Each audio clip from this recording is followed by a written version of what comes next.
முயற்சிகள் வெல்லும் சேனல். வணக்கம். இன்னைக்கு நம்ம ஒரு சுவையான டேஸ்டான உப்பு கடலை சட்னி வந்து எப்படி செய்யலாங்கிறத பார்க்கலாம் வாங்க. அதுக்கு தேவையான பொருட்கள் நம்ம பார்க்கலாம். உப்பு கடலை வந்து ஒரு 100 கிராம் எடுத்துக்கோங்க. கொத்தமல்லி தழை ஒரு சிறிதளவு எடுத்துக்கோங்க. கருவேப்பிலையும் கொஞ்சோண்டு எடுத்துக்கோங்க. புதினா வந்து கொஞ்சோண்டு எடுத்துக்கோங்க.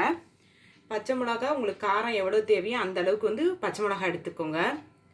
இஞ்சி வந்து ஒரு சின்ன சைஸ் துண்டு தோல் நீக்கி எடுத்துக்கோங்க. நல்லெண்ணெய் வந்து ஒரு 2 ஸ்பூன் எடுத்துக்கோங்க. இதில் வந்து தாளிக்கிறதுக்கு கடுகு உளுந்து ஒரு அரை ஸ்பூன் எடுத்துக்கோங்க. மிளகாய் வந்து தாளிக்கிறதுக்கு ஒன்று மட்டும் எடுத்துக்கோங்க.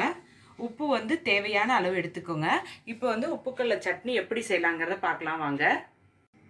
இப்போ வந்து உப்புக்கடலை சட்னிக்கு வந்து நம்ம எடுத்து வச்சுருந்த இந்த உப்பு கடலை இருக்குது பாருங்கள், அதை வந்து மிக்ஸி ஜாரில் வந்து இதில் வந்து சேர்த்துக்கோங்க. அடுத்தது உப்பு எடுத்திருந்தோம், உப்பையும் போட்டுக்கோங்க. இஞ்சியையும் இதோடு போட்டுக்கோங்க. இதில் வந்து கொத்தமல்லி, கருவேப்பிலை, புதினா இது எதையும் இதோட சேர்த்துக்கணும். இது வந்து தண்ணி ஊற்றி கொஞ்சம் நல்லா தண்ணி ஊற்றி இதை அரைக்கணும். அடுத்தது நம்ம பச்சை மிளகா எடுத்திருந்த பச்சை மிளகாவையும் இதில் சேர்த்துக்கோங்க. சேர்த்துட்டு கொஞ்சம் தண்ணி ஊற்றி இதை வந்து நல்லா நைஸாக வந்து அரைச்சிக்கோங்க. நான் அரைச்சிட்டு காட்டுறேன். நம்ம உப்பு கடலையை போட்டு மிக்ஸி ஜாரில் போட்டு அரைச்சோம் பாருங்கள், அது வந்து இந்த அளவுக்கு நைஸாக வந்து அரைச்சிக்கோங்க.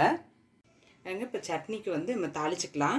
அடுப்பை ஆன் பண்ணிவிட்டு இந்த மாதிரி ஒரு கரண்டி வந்து போட்டுக்கோங்க. போட்டுட்டு இதில் வந்து நம்ம எடுத்து வச்சுருக்க நல்லெண்ணெயை வந்து இதில் ஊற்றிக்கோங்க.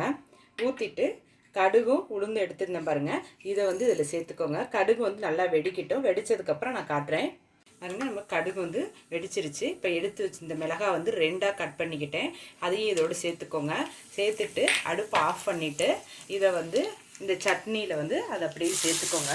ஒரு சுவையான டேஸ்டான உப்பு கடலை சட்னி வந்து நமக்கு ரெடி ஆகிடுச்சு. இதை இட்லி தோசையோடு தொட்டு சாப்பிடுங்க, அவ்வளோ டேஸ்ட்டாக இருக்கும்.